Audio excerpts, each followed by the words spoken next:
2-3 वर्षापूर्वी एक प्रयोग केलता. हे सफरचंदाचं झाड आहे. म्हणजे मुळशी तालुक्यात सफरचंद आजपर्यंत असा प्रयोग नाही झालेला.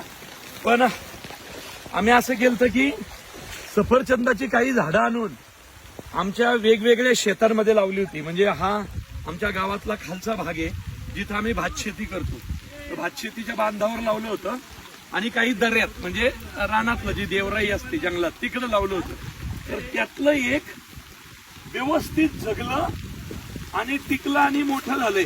म्हणजे आता सफरचंद येतील नाही येतील नंतरचा भाग, पण झाड जगलं या बांधावरती. हा जो प्रयोग यशस्वी झाला तर काहीतरी एक वेगळा प्रयोग करण्याची नवीन इथं आमची एक आयडिया आहे.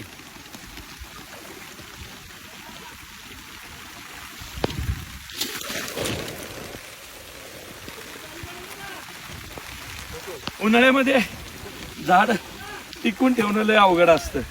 नियमित येऊन पाणी घालणं बिलणं. म्हणजे माझं तसं येणं कमी असतं पण वडीलच सगळीकडे करतात.